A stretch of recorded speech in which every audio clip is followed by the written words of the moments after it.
Tension is a state of remarkable excitability or a very intense intellectual effort, sometimes with strong anxiety. And of course, in this regard, we are talking about tensions of the mind.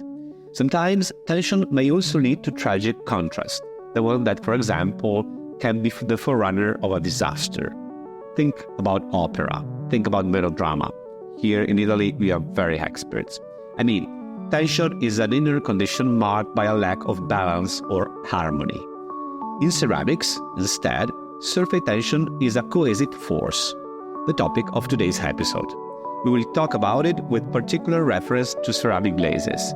We will try to understand more closely the role that the surface tension plays with respect to the correct application of glaze suspensions.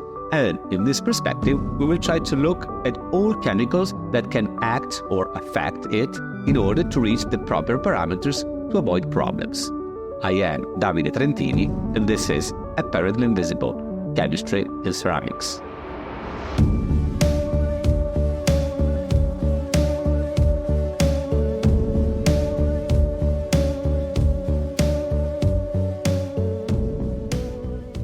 Let's start from the beginning. What is the surface tension? How can we define it in simple words without being trivial? Well, we could try by saying that surface tension is the tendency of a liquid surface at rest to shrink into the minimal surface area possible. In different words, in physics, the surface tension of a fluid is the mechanical cohesion tension of the particles on its outer surface. And thanks to their cohesive force, glaze particles, speaking about ceramics, that are on the interface liquid air are bound, developing an invisible film. And such force is precisely called surface tension. Okay, not very easy, so I give you an example, a very easy example to better understand it. This is the classical and universal example usually used to explain this hard concept. We have just said cohesive force between particles, and these are the keywords. Good. Think about a glass of water. Think also about leaning on it very gently, a coin. What happened? The coin remains on the water without sinking. One more example. Think about a mosquito that walks on the surface of a lake. This happens, the coin and the mosquito, on the water surface exactly because of the cohesive force of the superficial particles of the water, that is, our fluid. Good.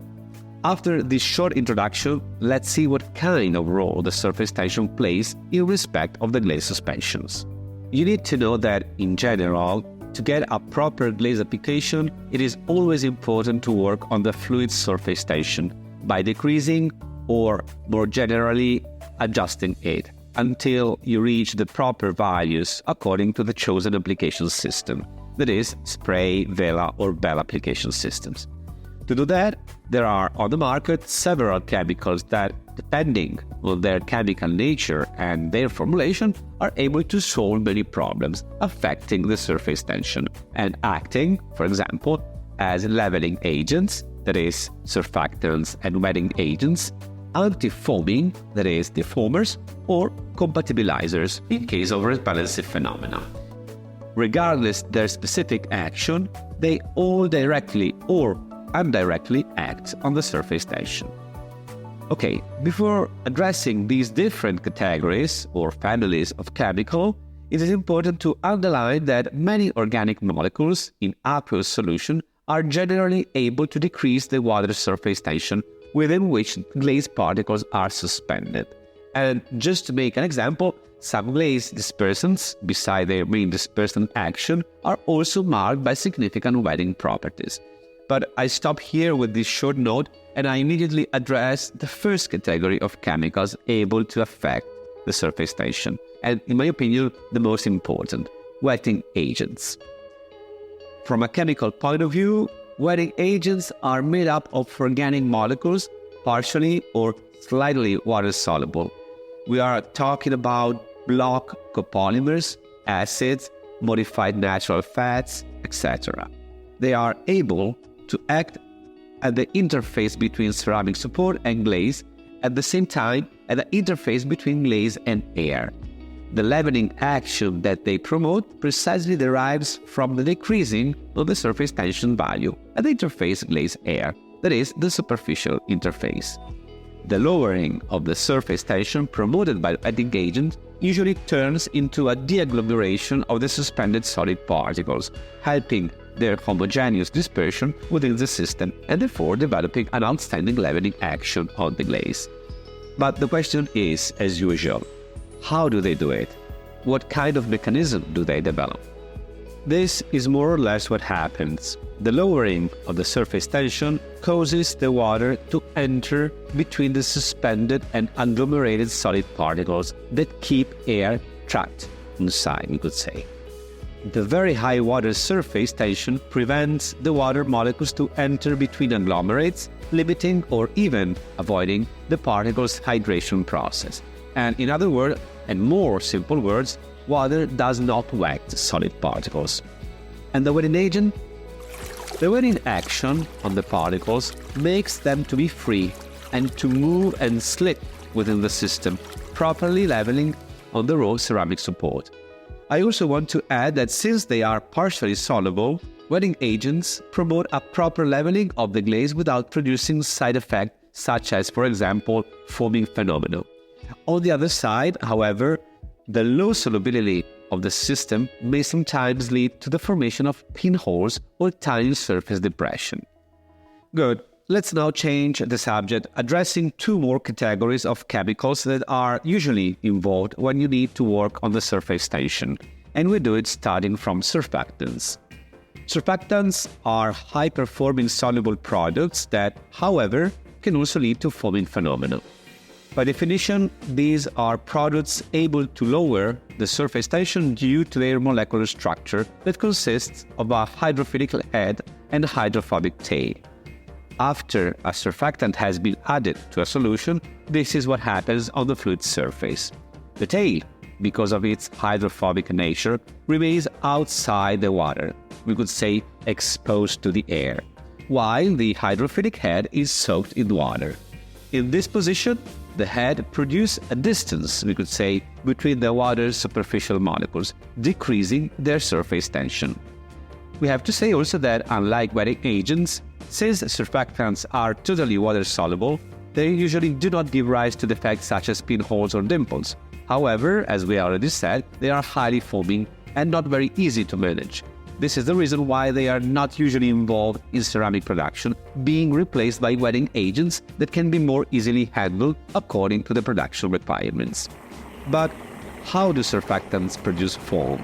And what is the structure of the foam bubble? I take it from some far away, but then we get it, please believe me. As you know, to avoid sedimentation phenomena, glazes and ceramic suspensions are usually under constant stirring by means of specific systems that tend to incorporate air within the fluid, thus facilitating foaming phenomena. Foam bubbles produced by surfactants are nothing but spheric films made up of water molecules that are bound, or we could say linked together, by surfactants themselves. In ceramics, when the glazed watery suspension is under stirring, the air enters the suspension, especially with high speed, and bubbles rise up to the surface. The use of defoamers against surfactants action can partially or totally solve the problem, but the equilibrium is always quite unstable. On one side, in fact, defoamers work on the foaming promoted by surfactants, and on the other side, defoamers must be controlled and carefully managed to avoid defects due to its water insolubility. And so, how can we remove foam? And what is the mechanism? Well, very shortly, all defoamers, unlike water, are non-polar, and therefore they are water insoluble. Once they have come in contact with the foam bubble, they break the bubble stability, acting on the molecules of the surfactant, breaking their tails and therefore exploding the bubble.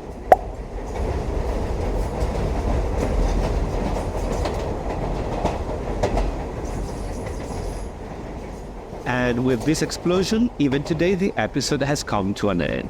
And so, as usual, I remind you that you can listen to the previous episodes on the main platforms, such as Spotify or Apple Podcasts, or, if you want, on our app, that you can download for free on Apple Store or Google Play by typing Z&S Ceramco, or Apparently Invisible. Trying to be relaxed and without any tension. I'll see you next time. See you soon.